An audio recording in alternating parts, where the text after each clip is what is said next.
बीता हुआ कल था हम लोगों का। अभी आने वाला कल अभी ये है बीकॉम सिक्स सेमेस्टर। बस 6 महीने का बात है, 6 महीने के बाद तुम लोग ग्रेजुएट हो जाएगा। यदि सप्ली ना हो तो बीकॉम सिक्स सेमेस्टर में अपना सिलेबस पहला तो है एफएसए, जो कि अकाउंट्स है अपना, और दूसरा है एफएम। आज हम लोग एफएम स्टार्ट करेंगे। कॉपी में हेडिंग दो फाइनेंशियल मैनेजमेंट। सर इसका एग्जाम कब तक होता है? वही जून तक। जून तक ही हो जाएगा सर, 4 ही मिनट है। रीजन है ना, इसके बाद फिर चलो एकदम चैप्टर के बारे में यदि हम डिस्कस करें तो चैप्टर में सबसे पहला जो चैप्टर है वो इंट्रोडक्शन है। Introduction of financial management.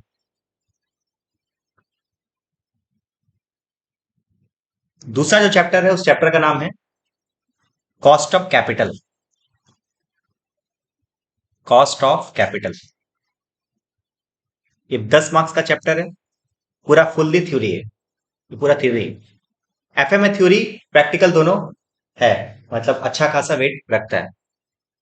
तुम लोग सोच सकता है कि किसी तरीके से चीट मार के पास हो सकता है, यहीं पे तुमको होप नजर आ गई। 10 मार्क्स दोनों मिला के। ये प्रैक्टिकल भी है, थ्योरी भी है, वो दोनों है। हाँ। थर्ड पार्ट यदि हम बात करें तो वो है अपना कॉस्ट ऑफ कैपिटल, जिसको कॉस्ट ऑफ कैपिटल नहीं, सॉरी, कैपिटल बजटिंग। लिखते जाना। ये अपने 20 मार्क्स का कवर करता है, 20 मार्क्स कवर करता है capital budgeting.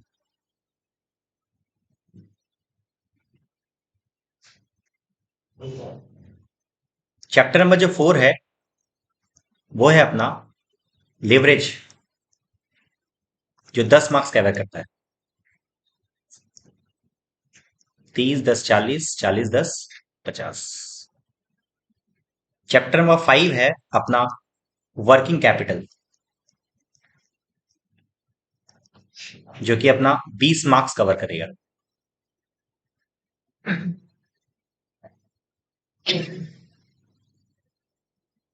Theory practical. Practical है। और वर्किंग कैपिटल के बाद लास्ट चैप्टर है अपना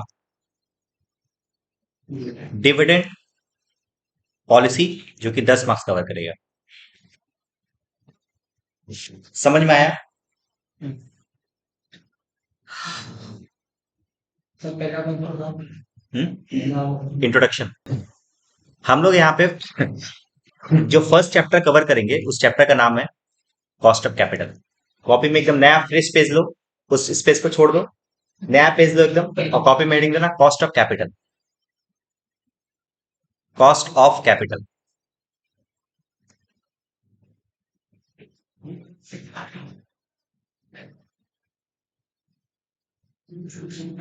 कॉस्ट ऑफ कैपिटल। ध्यान रखना, फाइनेंशियल मैनेजमेंट अपने आप में एक प्रैक्टिकल चैप्टर है, पूरा का पूरा सब्जेक्ट, पूरा पूरा प्रैक्टिकल। ये क्यों 6 सेमेस्टर में रखा गया, पहले उसका रीजन बताते हैं। क्योंकि देखो 6 सेमेस्टर के बाद अब तुम ग्रेजुएट होगा, घर का जिम्मेवारी होगा तुम्हारे पास। कई सारे लोग बीकॉम के बाद क्या होगा, कमाना स्टार्ट करेगा, वो लोगों का करियर स्टार्ट होगा। कई सारे लोगों का शादी होना स्टार्ट होगा ग्रेजुएट के बाद। होता क्या है ना, ग्रेजुएशन के बाद हम लोग जो पैसा कमाते हैं उस पैसे को किस तरीके से रखा जाए, वही चीज सब्जेक्ट बताता है। पूरा सब्जेक्ट में हम लोग यही सीखेंगे 1 रुपए का क्या वैल्यू है। अभी तक हम लोग को जैसे पापा का डायलॉग था ना कि तुमको पैसा का वैल्यू पता है, अभी से पता चलेगा कि पैसा का क्या वैल्यू होता है। क्या होता है, आज का 1 रुपया आज से 5 साल का 1 रुपया क्या बराबर है? ये तो नहीं है बराबर, बट एग्जैक्टली क्या अमाउंट है आज का 5 साल, आज और 5 साल के जो बीच का जो गैप है, ये वो 1 रुपया का क्या वैल्यू है, वो वैल्यू हम लोग ये पूरा सब्जेक्ट सिखाएगा। पूरा सब्जेक्ट में हम लोग यही सब चीज सीखेंगे, ठीक है। बस उसमें सोचने का नजरिया तुम्हारा चेंज हो जाएगा। बताते हैं तुमको, आज हम पहला चैप्टर जो चालू किए हैं उसमें तुमको सोचने का क्या नजरिया चेंज होगा तुमको हम समझाते हैं। देख, ये जो चैप्टर बना है ना, ये चैप्टर एक बहुत बड़ा लाइन से बना है, एक बहुत बड़ा कोटेशन से बना है। उस कोटेशन का नाम है money is not free. Money is not free मतलब पैसा फ्री नहीं होता। यही कोटेशन से पूरा का पूरा चैप्टर बनाया गया। पैसा फ्री नहीं होता, और ये बात सच भी है। यहाँ पे एफर्ट के बारे में बात नहीं कर रहे कि एफर्ट करे तो पैसा मिले इसलिए फ्री नहीं है। एफर्ट नहीं, पैसा का भी अपना एक हिडन कॉस्ट होता है। एग्जाम्पल दे रहे थे, तुम अभी ग्रेजुएशन कंप्लीट होने वाला है, तुम अपने पापा के पास गया और पापा को बोला कि पापा मेरे को दुकान खोलना है। पापा बोले ठीक है, एक काम कर, हम तुमको क्या दे रहे हैं, तुमको हम 10 लाख रुपया दे रहे हैं, तुम दुकान खोल ले। एग्जाम्पल ठीक से समझना, तुमको चैप्टर का जिस समझ में आएगा क्या है। तुमको पापा कितना दिए, 10 लाख रुपया अपने एक दुकान खोलने के लिए। होगा भी तो भाई, डिपेंड करता है कि किसको दे रहे हैं। बच्चा यदि नालायक है तो 1 लाख रुपया यदि कोई नहीं दे, बच्चा यदि ठीक है तो ठीक है, चलो 10 लाख रुपया पापा तुमको दिए कि चलो ठीक है तुम दुकान खोलना है तो दुकान। बट तुम यदि एक हिसाब लगाया ना कि तुमको बिजनेस स्टार्ट करने के लिए तुमको चाहिए टोटल टोटल कैपिटल रिक्वायर्ड। हम क्या बोले कि तुम अपने बिजनेस को स्टार्ट करने के लिए तुम एक हिसाब लगाया कि मेरे को चाहिए था सर 30 लाख रुपया। कितना लाख रुपया? एग्जाम्पल ठीक से समझना, हम क्या बोले, तुमको एक बिजनेस स्टार्ट करना है, उस बिजनेस स्टार्ट करने के लिए तुमको चाहिए 30 लाख रुपया, बट पापा से तुमको कितना मिला, 10 लाख रुपया। ठीक है, बट तुम ये चैप्टर पढ़ लिया है और तुमको स्टॉक मार्केट का भी आइडिया हो गया है, तो तुमको समझ में आया कोई बात नहीं भाई, 10 लाख रुपए जो पापा से ले रहे हैं और 20 लाख रुपए मार्केट से उठा लेंगे, बैंक से लोन लेंगे, बहुत सारा तरीका है। ये सब ऑलरेडी हम लोग थ्योरी में पढ़े हैं बीएसटी के चैप्टर्स में। क्लास 12 का एक सब्जेक्ट था फाइनेंशियल मैनेजमेंट बोल के, बीएसटी में, उसमें हम लोग पढ़े थे थ्योरी में कि हम लोगों को पैसा उठाने का बहुत सारा तरीका है, डिवेंचर इश्यू कर सकते हैं, इक्विटी शेयर, प्रेफरेंस शेयर, बहुत सारा था। तो हम लोग उसी का प्रैक्टिकल चीज पढ़ने वाले हैं पूरा सब्जेक्ट में। समझ में आया बात? तो एग्जाम्पल में हम क्या बताया, तुम्हारे पास 10 लाख रुपए तुम्हारे पापा दिए, बट तुमको चाहिए था 30 लाख रुपए। अब तुम इसको क्या किया देख, तुम इस 30 लाख रुपए का दो हिस्सा किया। एक तो तुम पापा का पैसा उठा लिया, हाँ, और एक मार्केट से उठाया। ठीक है, पापा से तुम कितना लिया था, 10 लाख रुपया, बट 20 लाख रुपया उठाने के लिए तुमको मार्केट जाना पड़ा, राइट। बट ये 20 लाख रुपया ना मार्केट में, जाहिर सी बात है, मार्केट देख पापा है तो मेरे को एक जगह से 10 लाख रुपया मिल गया, बट मार्केट में एक आदमी तुमको 20 लाख देने के लिए रेडी होगा क्या? नहीं हो सकता। तो तुम क्या किया, इसको बहुत जन के पास गया फाइनली और मार्केट से पैसा उठाया, कहीं से बैंक लोन ले लिया, हाँ, कोई डिवेंचर इश्यू कर दिया, बॉन्ड इश्यू कर दिया। चल बॉन्ड को अभी यहाँ पे कंसीडर नहीं करते हैं, अभी तक इजी समझते हैं, क्या डिवेंचर इश्यू कर दिया। अब एक बात बताओ, हम लोग जब बैंक से लोन लेंगे तो बैंक मेरे से इंटरेस्ट लेगा, हाँ, मान लो बैंक से बात हुआ कि आप सर मेरे से 10% का इंटरेस्ट लीजिएगा। ठीक है, डिवेंचर जब इश्यू करते हैं तो अभी हम लोग अकाउंट में पढ़ के आए, redemption of debenture, issue of debenture में इंटरेस्ट देना पड़ता है। तो मान ले इसमें बात हुआ कि मेरे को 12% इंटरेस्ट देना है, हम कैसे कैसे ही हिसाब जोड़े, 10 लाख रुपए यहां से उठाए और 10 लाख रुपए, 30 लाख रुपए मेरे पास आ गया। तो कॉस्ट ऑफ कैपिटल क्या होता है, कैपिटल का वो कॉस्ट जो हम लोगों को देना पड़ता है। तो ये मेरा कॉस्ट ऑफ कैपिटल क्या हो गया यहाँ पे, इसी को क्या बोलते हैं, कॉस्ट ऑफ कैपिटल। समझ में आया क्या, कॉस्ट ऑफ कैपिटल। ठीक है, तो कॉस्ट ऑफ कैपिटल का मतलब होता है जो कैपिटल उठाते हैं उस कैपिटल के बदले में जो हम लोगों को देना पड़ता है उसी को बोलते हैं कॉस्ट। ठीक है, पक्का, इसका मतलब पापा का क्या होगा, तो इंटरेस्ट नहीं, तो कॉस्ट ऑफ कैपिटल 0 होगा। बस यही नजरिया चेंज होता है फाइनेंशियल मैनेजमेंट। हम लोग फाइनेंशियल मैनेजमेंट में ये सीखते हैं कि हमारे पास जो फंड था ना, वो जो फंड है उस फंड का भी तो अपना कॉस्ट ऑफ कैपिटल होना चाहिए, तब तो लो। अभी कॉस्ट ऑफ कैपिटल क्या होगा, इसको हम लोग इंग्लिश में लिख सकते हैं इंटरेस्ट फॉरगॉन। फॉरगॉन का मतलब बोलो, छोड़ देना। एक बात बताओ, पापा जो मेरे को दिल पे पत्थर रख के मेरे को 10 लाख रुपया दिए, ये पापा कहीं ना कहीं बैंक में दे रखते तो उनको 8% का इंटरेस्ट मिलता। ये 8% मेरे को देके, हम मेरे जैसे नालायक लड़के को देके 8% का लॉस लॉस आ रहा है, तो इस 8% को बोला गया कॉस्ट ऑफ कैपिटल। समझ में आया बात? तो कॉस्ट ऑफ कैपिटल इसलिए तो बोला गया, इस कोटेशन से ही तो बोला गया, क्या, मनी इज नॉट फ्री। चाहे कोई भी मनी हो, चाहे तुम्हारा वो खुद का पैसा हो, पॉकेट में तुम्हारे पास पैसा है ना, तो उसका भी अपना एक हिडन कॉस्ट है कि नहीं। यदि ये पैसा पॉकेट में जो हम सड़ा रहे थे, ये हम पैसा बैंक में रखते तो मेरे को इंटरेस्ट मिलता, वो मेरा कॉस्ट ऑफ कैपिटल था।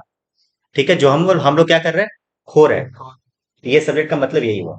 ठीक है, अब हम तुमको इसको अच्छे तरीके से अपने मार्केट के लैंग्वेज में बताते हैं। हम लोग इस पैसे को पढ़े थे, ये पूरा का पूरा कैपिटल रिक्वायर्ड था, 10 लाख रुपया। और इस कैपिटल रिक्वायर्ड का दो पार्ट किए, एक पापा से जो पैसा लिए, इसको बोलते हैं ओन फंड। क्या बोलते हैं बताओ? ओन फंड मतलब अपना खुद का फंड। और ये क्या होगा? Borrowed fund. समझ में आया क्या? मार्केट से जो पैसा उठाए उसको बोरोड फंड, जो खुद से पैसा दिए ओन फंड। तो यहाँ पे पापा वाला को काट सकते हैं, और यहाँ पे क्या लिखेंगे? Own fund. और यहाँ पे क्या लिखेंगे? मार्केट को क्या लिख सकते हैं? Borrowed fund. समझ में आया बात? तो बोरोड फंड उठाने का तरीका क्या हो सकता है? बैंक लोन या फिर डिवेंचर। और यहाँ पे ओन फंड का उठाने का तरीका क्या हो सकता है? मेरा खुद का पैसा। और ओन फंड को हम लोग 3 कैटेगरी में डिवाइड कर सकते हैं। अभी 3 कैटेगरी क्या है? Equity share capital, preference share capital, retain earning.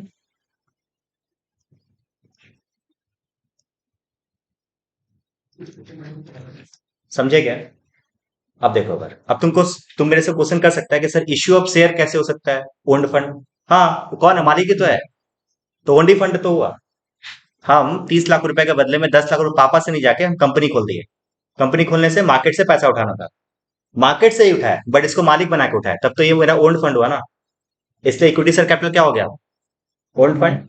Preferential fund क्या हो गया? Old fund. रिटेन अर्निंग का मतलब होता है जो प्रॉफिट का हिस्सा हम लोग अपने पास रखते हैं फ्यूचर के बेनिफिट्स के लिए, रिजर्व जिसको बोलते हैं। ये रिजर्व भी तो अपने ही है ना, इसे क्या बोलते हैं हम लोग? Own fund. तो हम लोग शॉर्ट में तुमको यदि हम चार्ट रेडी करें, तो चार्ट कैसे रेडी कर सकते हैं? ऐसा। फंड को 2 कैटेगरी में डिवाइड किए। पहला बताओ क्या है? Own fund. Own fund. दूसरा क्या हो सकता है? Borrowed fund. ठीक है, ओन फंड का कितना कैटेगरी है?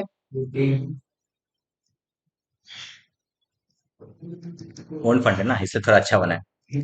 कितना कैटेगरी है? 3। बोलो क्या क्या?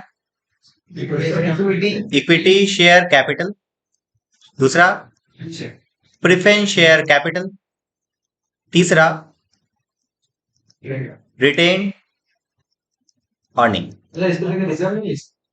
नहीं, रिटेन अर्निंग ज्यादा स्पेसिफिक वर्ड है इसमें, मतलब एफएम की लैंग्वेज में बात करें तो बोरोड फंड को हम लोग दो दो क्या 3 कैटेगरी में डिवाइड कर सकते हैं। एक तो डिवेंचर, एक है बॉन्ड, और एक है बैंक लोन। ठीक है, जबकि अपने सिलेबस के हिसाब से बात करें, तुम्हारे एग्जाम में जो क्वेश्चन आता है वो ये आएगा, ये आएगा, ये आएगा। ये भी, ये कुछ है नहीं, एक मतलब इसमें दम नहीं है, बट है। बॉन्ड बैंक लोन आता नहीं। ठीक है, बट ये सब मिला के अपना एक फंड रेडी होता है। अब तुम्हारा माइंड में ये आ रहा होगा कि सर चैप्टर तो खत्म हो गया है, सिंपल, इसका इंटरेस्ट रेट है 10%, इसका इंटरेस्ट रेट 10%, सो तो क्या है, कॉस्ट ऑफ कैपिटल निकाल दिए। होता क्या है ना, एक बात बताओ, एक आदमी का, एक कंपनी का, ये कंपनी खोले थे ना 30 लाख रुपए का, इसका रेट मान लो 8% था ना, इसका रेट है 10%, इसका रेट है 12%। तो सबका कैपिटल का अलग अलग फंड है, तो उसका एग्जैक्टली पॉकेट से तो एक ही जन से, देख, एक ही पॉकेट से ये तीनों जा रहा है ना। 8% भी एक ही जन के साथ जाता है, 10% भी जा रहा है, 12% भी जा रहा है ना। इसका मतलब ये हुआ कि 8% बोलो, चाहे 10% बोलो, चाहे 12% बोलो, सब कोई, सबका देने वाला पैसा एक ही जन है। इसका मतलब हम लोगों को जब कैपिटल निकालना चाहिए, तो हम लोगों को इस तरीके से कैपिटल निकालना चाहिए ताकि एग्जैक्ट एक अमाउंट है कि मेरा 30 लाख रुपए का क्या रेशियो है। नहीं समझा? देख, इसे मान लो 10 लाख 8% क्या होगा? 80,000 रुपया। ये 10 लाख का 10% क्या होगा? 1 लाख रुपए। लिख दे यहाँ पे। 12% क्या होगा? 1 लाख। जोड़ के बताओ, 2 लाख रुपए है। 2 लाख। 3 लाख के बदले में 2 लाख रुपए दे रहे हैं, तो परसेंटेज बताओ कितना आ रही है? 30 लाख। 30 लाख, 30 लाख के बदले में हम लोग 2 लाख दे रहे हैं, तो परसेंटेज 3 लाख हो रहा है क्या? अच्छा सॉरी, 3 लाख हो रहा है ये। 3 लाख 30 लाख के बदले में दे रहे हैं, मतलब 10%। 10% इज द इफेक्टिव रेट। हमारा इफेक्टिव रेट क्या है? 10%। किसी से कम, किसी से ज्यादा, मिला के क्या हो गया? इसी को बोलते हैं weighted average cost of capital, WACC। ठीक है, और भी बहुत सारा पॉइंट हम लोग पढ़ेंगे इसमें। अभी के लिए तुम लोग कॉपी में ये उतारेगा, उतारो। डाल लिया तुम लोग। अब आगे देखते हैं। अपना हुआ बेसिक चीज हम लोग समझ गए कि फंड उठाने का तरीका क्या है। अब हम लोगों को पढ़ना क्या है। पढ़ने का तरीका ये है कि हम लोगों को अब इंडिविजुअली पढ़ना है। पहले डिवेंचर पढ़ना है, इसको बोलते हैं केडी। क्या बोलते हैं बताओ, ये लैंग्वेज है। केडी का मतलब कॉस्ट ऑफ डिवेंचर। क्या बोलते हैं बताओ, कॉस्ट ऑफ डिवेंचर मतलब के डी। इसको बोलेंगे के ई। क्या बोलते हैं बताओ, कॉस्ट ऑफ। यहाँ पे एफएम के लैंग्वेज में इसको क्या बोलते हैं, कॉस्ट ऑफ इक्विटी। इसको बोलते हैं के P, cost of preference share. उसके बाद पढ़ेंगे के आर, कॉस्ट ऑफ रिटेन। समझ में आया बात। तो हम लोग सबसे पहला टॉपिक स्टार्ट कर रहे हैं, कॉस्ट ऑफ डिवेंचर। शॉर्ट में क्या लिखे, के डी। याद रखना, बहुत सारी चीज पे मार्क्स कटता है। आप यदि ऐसे लिख के आओगे मार्क्स कटेगा। ये लैंग्वेज है, इसको ऐसे ही लिखना पड़ेगा तुमको, के डी। ठीक है, चलो आप के डी आगे बढ़ते, देखो क्या है। आ जाओ। तो केडी का मतलब हम लोग कॉस्ट ऑफ डिवेंचर सीखने जा रहे हैं कि कॉस्ट ऑफ डिवेंचर कैसे निकलता है। ठीक है, तुमको बेसिकली क्या निकालना है, परसेंटेज में निकालना है, परसेंटेज रेट। एग्जाम्पल तुमको दे रहे हैं, तुम लोग खुद बताएगा। बोर्ड पे ध्यान देना है। बार तुमको जब बोलेंगे तब बताना, समझना है। तुम कहीं से डिवेंचर लिया और तुम उसके बदले में इंटरेस्ट दे रहा है 10,000। ठीक है, और डिवेंचर जो लिया था, मतलब डिवेंचर जो इश्यू किया था, उसके बदले में तुमको जो पैसा मिला है वो है पैसा, मनी। मान लो 1 लाख रुपया। अभी तुमको हम लैंग्वेज में नहीं फंसाना चाह रहे हैं। मेरे को बताओ, तुम किसी से 1 लाख रुपया लिया और उसके बदले में 10,000 रुपया इंटरेस्ट दे रहा है। इंटरेस्ट रेट क्या है, कैसे निकाले, क्या किया बता, कैसे निकाला। तो तुम लोग ऐसे निकाला क्या, 10,000 divide by 1 lakhs multiply by 100, that is 10%। समझे क्या, पक्का। ये समझ गया कि 10% कैसे निकला। तो एक और ट्राई कर लेते हैं। एग्जाम्पल नंबर 2, तुम किसी से 2 लाख रुपए का लोन लिया, हाँ लोन लिया, और तुम उसके बदले में इंटरेस्ट दे रहा है, मान लो 30,000 रुपया। इंटरेस्ट रेट, ये इंटरेस्ट रेट क्या है, इंटरेस्ट रेट क्या है, 15%। कैसे निकाले, 30,000 डिवाइड बाई 2 लाख इंटू 100। एक चीज तुमको बताते हैं हम, यदि फॉर्मूला की तरह लिखेंगे तो बहुत गंदा दिखेगा। गंदा मतलब ऐसे दिखेगा, मतलब इसमें जो वर्ड है ना, तुमको दिखेगा कि क्या क्या लिख रहे हैं sir, I divide by D. क्या है ये, बहुत सारा चीज है, I divide by N, I divide by A. वो एनोटेशन में जाना ही नहीं है तुमको, एकदम सिंपल मैथमेटिक्स के हिसाब से हम लोग कर लेंगे। 10,000 जा रहा है 1 लाख के बदले, तो कितना परसेंटेज है, क्लियर है बात, 10%। ठीक है, तो हम लोगों का केडी का फॉर्मूला निकाले तो ऐसा लिख सकते हैं क्या, ए का मतलब अमाउंट अमाउंट। ठीक है, बट फॉर्मूला तुम लोगों को जरूरत नहीं, तुमको पता है फॉर्मूला ऐसे ही हो जाएगा बिना फॉर्मूला का। ठीक है, अब देखो आगे, ये हम लोगों का नॉर्मल तरीका है। अब हम लोग फाइनेंशियल मैनेजमेंट अब लेके आते हैं। फाइनेंशियल मैनेजमेंट हम लोगों को सोचने का तरीका थोड़ा चेंज करता है। क्या चेंज करता है, थॉट प्रोसेस ध्यान रखना है बस। देख, मेरा ऐसा इंसान है, ये मेरा पीएल अकाउंट है। पीएल अकाउंट है, यहाँ पे बहुत सारा खर्चा होगा, यहाँ पे बहुत सारा इनकम होगा, मान लो सेल्स। ठीक है, समझना है बात। ठीक है, हम क्या बना रहे हैं, अपना पीएल अकाउंट। ठीक है, सेल, हम 10 लाख रुपए का सेल किए, बहुत सारा खर्चा है, खर्चा में 3 लाख रुपए का सेल खर्चा है, तो बताओ नेट प्रॉफिट क्या होगा, net profit is the 7 lakhs। ये तो सबको पता है। अब सोचो एक बार, याद है इंटरेस्ट, बैंक लोन का इंटरेस्ट या फिर डिवेंचर का इंटरेस्ट, हम लोग यहाँ पे लिखते हैं। डिवेंचर का इंटरेस्ट मान लो मेरा 1 लाख रुपए है, तो प्रॉफिट कितना होता, 6 लाख रुपए है। तो ये डिवेंचर अभी 6 लाख रुपए का हम लोग फ्यूचर में जाएंगे तो टैक्स देंगे। इसका टैक्स रेट मानते हैं 30% है। इसका मतलब टैक्स यदि निकाला जाए तो कितना होगा दोस्त? 6 लाख का 30% कितना होगा? 1,80,000 का मेरा क्या होगा? टैक्स रेट, टैक्स होगा। बट पता है तुमको जादुई चीज क्या है? जब हम लोग इंटरेस्ट निकालने जाएंगे ना, तो हम लोग इसको भी कंसिडर करेंगे। ये जो खर्चा है ना, उसको फायदे की तरह देखो। फायदे की तरह देखो मतलब, सोचो ना एक बार, यहाँ पे 2 लाख रहता तो यहाँ पे 5 लाख होता, और 5 लाख का टैक्स निकालते तो 1.5 लाख निकलता। 1.5 लाख निकलता, टैक्स कितना बच जाता? 30,000 का टैक्स बच जाता। ये सोचने का तरीका होगा। मतलब हम लोगों के, सोचो, 1 लाख के बदले में 2 लाख दे रहा है, और मेरा टैक्स कितना बच रहा है? 30,000 का टैक्स बच रहा है। इसका मतलब मेरे पॉकेट से कितना जा रहा है? 1,70,000 सिर्फ। समझा मेरा बात? समझा मेरा बात? इसका मतलब जो दिखता है वो नहीं होता है। हम लोगों को टैक्स को भी यहाँ पे कंसीडर करेंगे। इसका मतलब, हाँ, ये 30,000 रुपया बचा लिया ना, 30,000 बचा लिया और 2 लाख चला गया। इसका मतलब मेरे पॉकेट से तो 1,70,000 ही गया। समझा क्या? इसका मतलब हम लोगों को फाइनेंशियल मैनेजमेंट में जब हम लोग इंटरेस्ट का डिसीजन लेने जाएंगे, तो हम लोगों का एग्जैक्टली इंटरेस्ट रेट वो नहीं होगा जो हम लोग नॉर्मल सोचते हैं। हम लोग उसमें टैक्स को भी कंसीडर करेंगे, है।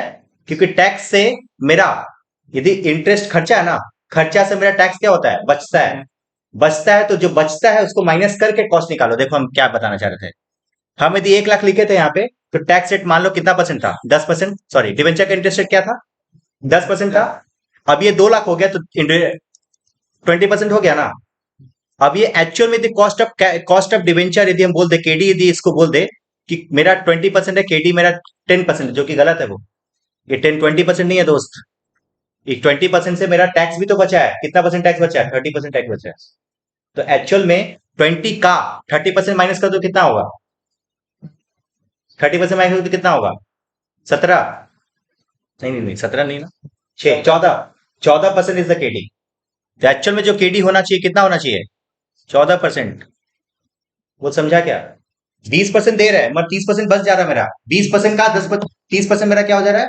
बच जा रहा है। तो 20% का 30% यदि मेरा बच जा रहा है, तो मेरा एक्चुअल पॉकेट में से जो रेट निकला वो क्या निकला है? इसी को बोलते हैं फाइनेंशियल मैनेजमेंट। बस फाइनेंशियल मैनेजमेंट तरीका जो होगा वो चेंज हो जाएगा। तो फॉर्मूला हम लोग यहाँ पे लिख सकते हैं 1 - t। समझा क्या? ये तो सर ये टाइम वैल्यू ऑफ मनी है। एग्जैक्टली, हाँ, पूरा का पूरा financial management time value of money ही है। पूरा का पूरा financial management time value of money ही है। हालांकि पहला जो चैप्टर इंट्रोडक्शन था ना, वो टाइम वैल्यू ऑफ मनी ही था, बट हम उसको पहले कंसीडर इसलिए नहीं किया कि तुम पूरा बोर हो जाता। जो पहले से पढ़ा है टाइम वैल्यू ऑफ मनी, उसको तो अच्छा लगेगा। जो एकदम मैथमेटिक्स के हिसाब से पढ़ा है ना, उसको लगेगा क्या पढ़ा रहे सर। इसलिए हम उसको कंसीडर नहीं किए। ये पूरा का पूरा फाइनेंशियल मैनेजमेंट शुरुआत से लेकर एंड तक वो टाइम वैल्यू ऑफ मनी। इसे तुम क्या बोले एनुटी और कि 1 रुपए का वैल्यू तुमको अब पता चलेगा। हाँ, सब होगा, सब होगा, मगर थोड़ा मार्केट के हिसाब से। वो मैथमेटिक्स के हिसाब से नहीं, कोई फॉर्मूला नहीं है। हम तुमको फॉर्मूला बताएंगे भी नहीं, बस ऐसे ही पढ़ लेंगे हम लोग कि हम लोग 1 - t क्यों कर रहे हैं। टैक्स क्यों माइनस किए समझ में आया? टैक्स इसलिए माइनस किए क्योंकि हमको उससे टैक्स बचता है। समझ में आया बात? तो हमारा केडी का फॉर्मूला 2 निकल के आया। बोलो क्या? पहला तो बिफोर टैक्स यदि निकाले तो क्या होगा? 1 - ए ए, I - a, sorry, I divide by A, sorry sorry. After tax यदि होता तो आई से क्या करते? 1 - t कर देते और डिवाइड बाई ए करते। ठीक है, बस खाली टैक्स को माइनस कर दे। टी का मतलब यहाँ पे टैक्स है। कॉपी में उतारो ना।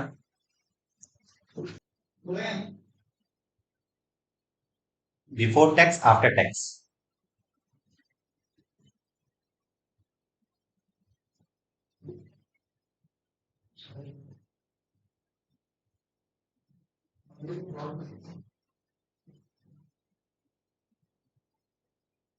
ठीक है,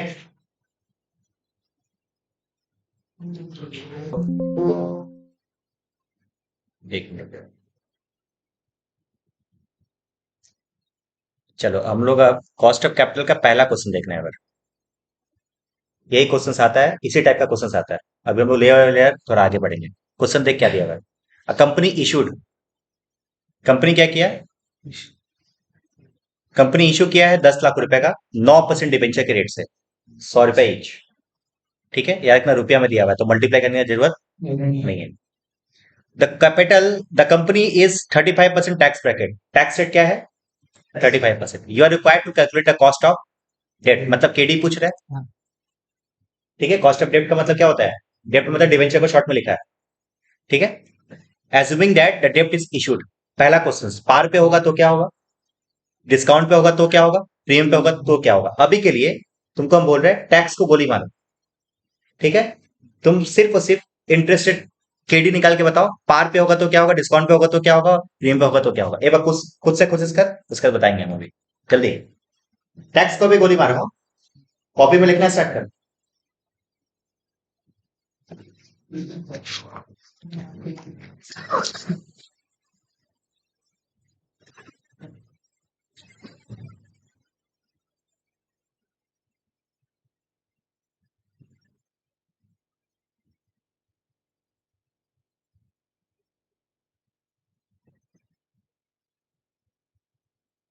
क्या बोले सर अभी? कैल्सी का बहुत बहुत इंपॉर्टेंट रोल है भाई, कैल्सी डेली लेके आना।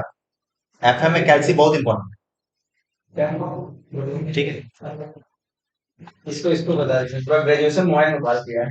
एकदम मोबाइल में होगा ही नहीं, मोबाइल में होगा ही नहीं, कैलकुलेटर लेना ही पड़ेगा।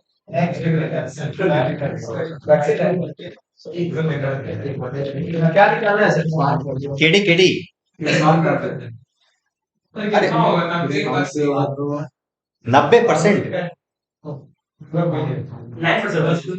9% नहीं। चलो हम बता रहे हैं, कॉस्ट ऑफ तो 9% देखो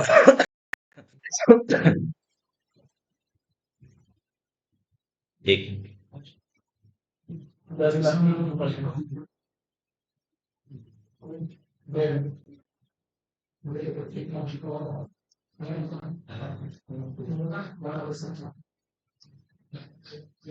क्वेश्चन नंबर 1, यहाँ पे शॉर्ट में लिखते हैं क्या था। वो था कि 10 लाख रुपए तुम उठाया है शॉर्ट में, 10, और तुम्हारा 9% डिवेंचर 100 रुपए ईच। ठीक है, 9% तुम्हारा इंटरेस्ट रेट है। इंटरेस्ट रेट है तुम्हारा 9%। डिवेंचर का जो अमाउंट है, कितना अमाउंट है? 10 लाख रुपए। ठीक है, तो एक बार बताओ, इंटरेस्ट रेट है 9%, तो इंटरेस्ट का अमाउंट कितना होगा? 90,000। ये तो सबको पता है ना। तो हम लोग यदि केडी निकालना चाहे, इसमें दो तीन केस है, पार पे, डिस्काउंट पे, और तीसरा प्रीमियम पे। ठीक है ना, तो डिस्काउंट पे यदि, पार पे यदि केडी निकाले, पार पे यदि क्या निकाले, केडी निकाले, तो क्या होगा? 90,000 जा रहा है, 10 लाख रुपए आया था, सही बोल रहे हैं, मल्टीप्लाई बाय 100 दैट इज 9%। ये शायद सबको समझ में आ गया होगा। इसका कब बताओ, केडी 90,000 जा रहा है, बट पॉकेट में कितना आया था?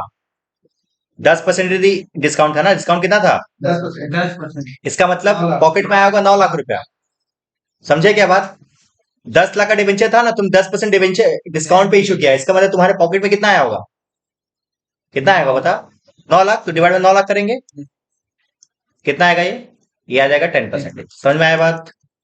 ठीक है, पक्का? अच्छा, प्रीमियम पे यदि केडी निकाला जाए, 10% था क्या प्रीमियम? 10% डिस्काउंट, 10% प्रीमियम, इसका मतलब क्या होगा? 90,000 जा रहा है और 11 लाख आ रहा है, तो इफेक्टिव रेट क्या आएगा ना? 8 अरे जितना ज्यादा पैसा मिलेगा उतना तो इंटरेस्ट रेट कम मिलेगा ना, इंटरेस्ट रेट कम आएगा। समझे क्या बात? का बोलो, पूछ ले, क्योंकि बहुत चैप्टर का एकदम इनिशियल स्टेज पे है। ये नहीं आएगा तो तुमको आगे कुछ नहीं आएगा। पक्का? आगे बढ़े। ये था हम लोग बिफोर टैक्स का कैलकुलेशन, मतलब टैक्स को कंसीडर ही नहीं किया। ठीक है, एकदम सिंपल समझता, और ये तुम्हारे एग्जाम में कभी नहीं आएगा। क्या आएगा अब? अब इसमें टैक्स डालना हो तो कैसे डालेंगे? पहला क्वेश्चन था इसलिए बता दी। सिंपल, 90,000 आ रहा है, बट मेरा टैक्स भी तो बच रहा है। टैक्स का रेट क्या था? टैक्स का रेट था 35%। इसका मतलब 90,000 जाएगा और मेरे को 35% का इंटरेस्ट, 35% का टैक्स रेट बचा के जाएगा। 90,000 जाएगा तो 35% बचा के जाएगा, मतलब -35% कर सकते हैं। कोई फॉर्मूला में नहीं, 1 - t करने का जरूरत ही नहीं है। 90,000 पर जा रहा है बट उससे 35% टैक्स बचा पा रहा है, तो 90 माइनस 35% जा रहा है और आ कितना रहा था? Interest minus tax 5.85 sir. जैसे 15 को लिया 1 कितना रहा बताओ? 5.85 5.85%। सर इनटू करेंसी 58.5 समझे क्या? देखो आंसर होगा 5.85। समझे क्या? वैसे डिस्काउंट का खुद से निकालो। सर इसे टैक्स रेट जो है कि यदि हम इसका सॉल्यूशन दे तो हेल्प करो थोड़ा।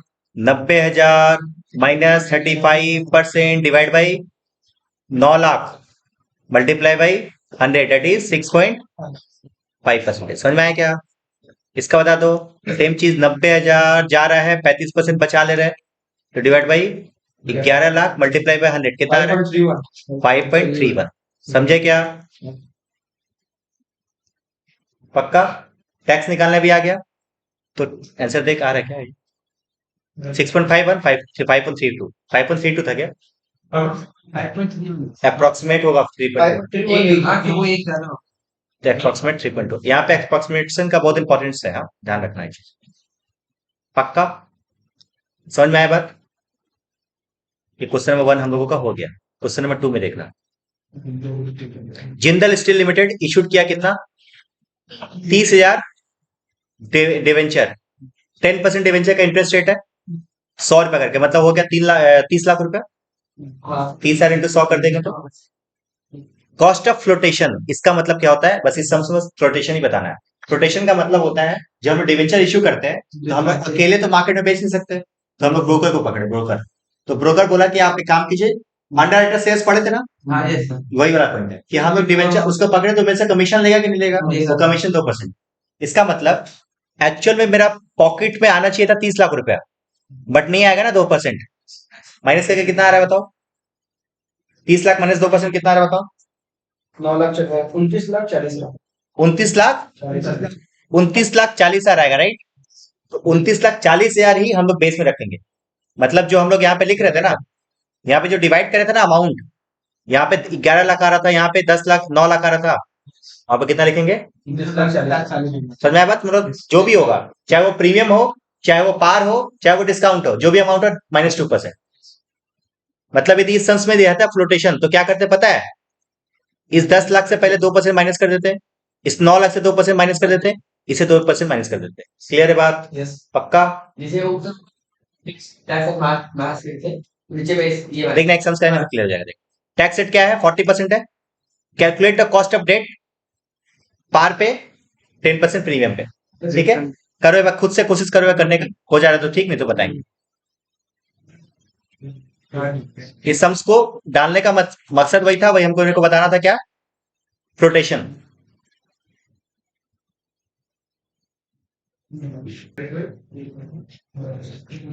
चलो देखना है, बार हम कर रहे हैं। इसका प्रेजेंटेशन कैसा होगा? क्वेश्चन नंबर 2 पहले लिखना टोटल एनडी। तुमको मन है? ये सिर्फ सिर्फ क्या है पता है? नोटेशंस है। तुमको लिखना है तो टोटल अमाउंट लिख देना। यदि पार पे इशू कर रहे हैं तो कितना रुपया होगा? 30 लाख रुपया है तो 30 लाख में क्या करेंगे? -2% फ्लोटेशन है, कितना है? 2% कितना है? ये बताइए, बता। संदीप 5 पॉइंट कितना है सेकंड 60,000 294,000 ना, 29,40,000। क्या हम लोग इंटरेस्ट निकाल सकते हैं? इंटरेस्ट कैसे था? 30 लाख का 10%। कुछ भी कैलकुलेटर में नहीं रखना, लिखना है यहाँ पे कितना इंटरेस्ट है।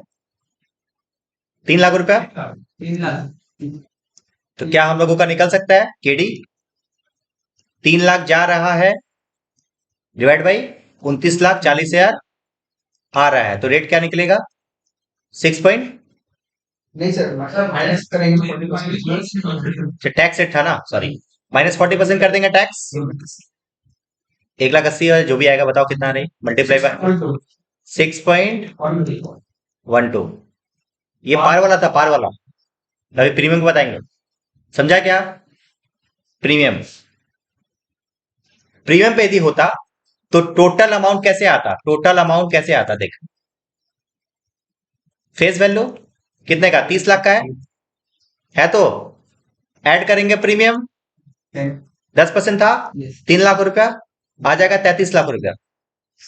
माइनस करेंगे क्या, फ्लोटेशन कितना है, 2% है, बताओ कितना, 32,000, ये अमाउंट कितना रहा, 66,000। बस अब क्या निकल सकता है हमारा, एकदम केडी इक्वल टू, मेरा पॉकेट में आ रहा है 3 lakh minus 40%, 3 lakh minus 40% divide by, sorry interest जा रहा है 3 लाख माइनस 40% और आया कितना था, 32,34,000 रुपया, मल्टीप्लाई बाई 100, हो सकता है क्या, कितना, 5.56%। बस हो गया, समझा क्या, Yes, sir. ये यहां तक खत्म हो गया, समझ गया, फॉर्मूला कुछ ये नहीं है। बट एक चीज समझना है बार, हम लोग जो अभी पढ़े ना डिवेंचर, हम लोग याद करो जब क्लास 12 में डिवेंचर के बारे में पढ़े थे, तो डिवेंचर को टाइप्स ऑफ डिवेंचर में कई टाइप्स पढ़े थे, उसमें से 2 टाइप्स तुमको हम बताते हैं, रिडीमेबल और एक इरिडीमेबल। रिडीमेबल और एक अंतर बताएगा कोई, Yes. बताए बार, रिडीमेबल डिवेंचर और एक इरिडीमेबल डिवेंचर में अंतर, रिडीमेबल और इरिडीमेबल में अंतर, हाँ देखो, एक बार कंपनी इशू किया, मत देख, चला गया हो, उसको परेशान मत करो।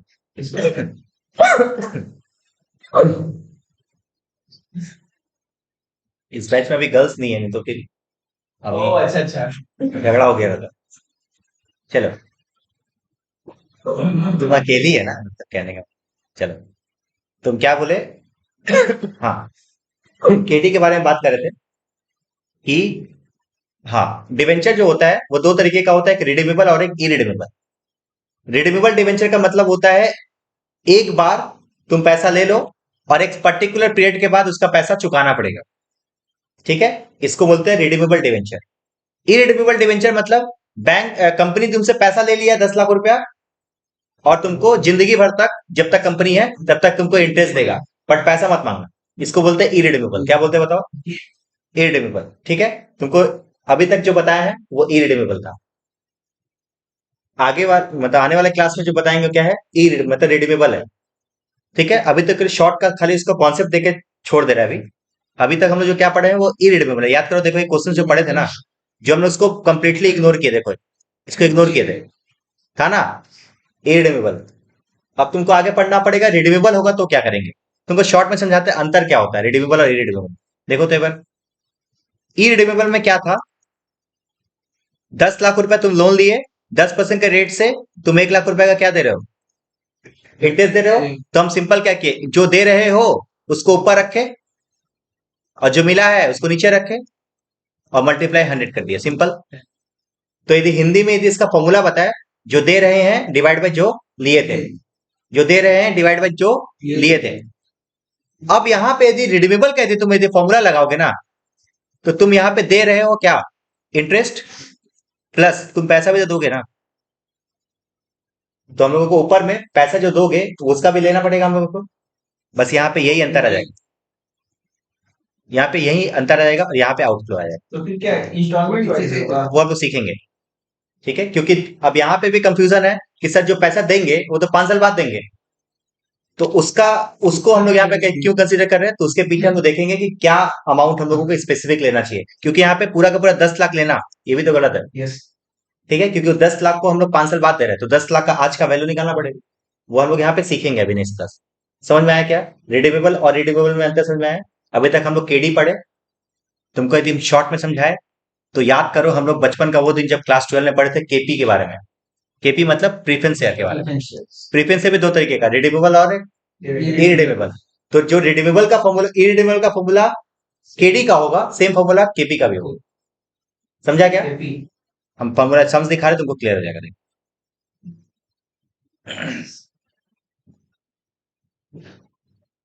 देख question number 6, ABC Limited issued 1000 8% कौन सा डिफरेंस है? इरिडीमेबल। फॉर्मूला वही है, shares have a face value of 100, flotation charges 4%। तो बताओ तो मेरा क्या कॉस्ट होगा, खुद से निकालना जल्दी से। सेम चीज, जो दे रहे हैं डिवाइड में जो दिए थे।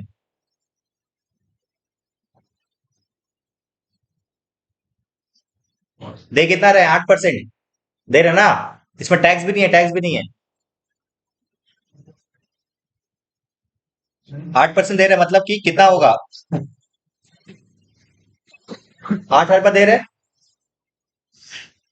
लिए कितना थे? 1,00,000 -4% भाई, फ्लोटेशन चार्जेस है। सर 1 96,000 मल्टीप्लाई बाय 100, क्या हमारा निकल के आया आंसर? ये 8.3। क्लियर है बात? इसका मतलब केडी पढ़ लिए तो केबी भी पढ़ लिए, तो केडी का दूसरा पार्ट भी पढ़ेंगे ना तो केपी का भी दूसरा पार्ट हो जाएगा। समझा क्या? हाँ। बट यहाँ पे खाली टैक्स को लेके एक लोचा है, वो हम लोग इसका समझेंगे टैक्स क्या है। वहां पे टैक्स कंसीडर किए थे, यहाँ पे टैक्स कंसीडर नहीं करेंगे। इसके पीछे रीजन है, वो हम समझाएंगे। देखो सेकंड केस है प्रीमियम वाला, करना कैलकुलेटर में खुद से करो। दे पकड़ गरीब, नेक्स्ट क्लास से बिना कैलकुलेटर का कोई मत आना, नहीं तो फिर तुमको समझ में नहीं आएगा क्या हो रहा है। ठीक है? और नया ठीक है, तो ये 8,000 है, ये भी बता। यहाँ पे भी 8,000 रुपया होगा, और एक्चुअल में पॉकेट से जा कितना रहा है? 110, 1,10,000 -4% कितना होगा? 1,05,600 रुपया इंटू 100 कितना आ रहा है बताओ ये? ठीक है, पक्का? बस कोई सम्स होमवर्क नहीं है, होमवर्क नहीं है, मगर मगर और कुछ नहीं है। ठीक है, इसके बाद का जो पॉइंट है, हम लोग एक बार रिडीमेबल पढ़ा देंगे ना तो बहुत सारा होमवर्क निकल जाएगा, क्योंकि रिडीमेबल पढ़ाने के बाद केडी का भी हो जाएगा, केपी का भी हो जाएगा। तो फिर हम लोगों का अभी जो हम लोग चार्ट बनाए थे ना, उस चार्ट का 2 पार्ट खत्म हो जाएगा।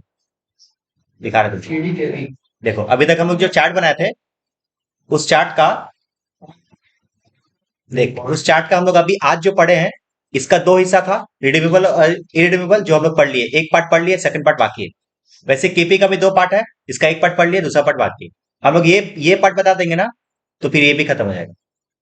ठीक है, फिर कॉस्ट ऑफ इक्विटी बताएंगे। रिटेन अर्निंग कुछ है नहीं, वही एकदम मुश्किल से 5 सेकंड लगेगा मेरे को बताने में। 5 सेकंड? हाँ 5 सेकंड। मतलब क्या होता है, के आर इक्वल टू के, बात खत्म। देखो खत्म हो गया, ये भी खत्म हो गया। तो के आर का जो रेट है वो के का जो रेट होगा वही ले लेंगे, मतलब। तो 5 सेकंड भी नहीं लगा, 2 सेकंड लगा, तो खत्म हो गया ये। तो हम लोगों का ये 3 पार्ट हम लोगों का खत्म हो चुका है। ठीक है, इसके बाद हम लोग नेक्स्ट क्लास में पढ़ेंगे आगे। ठीक है, चैप्टर तुमको समझ में आया होगा, फाइनेंशियल मैनेजमेंट कितना इंटरेस्टिंग चैप्टर। ठीक है, चलो बाय।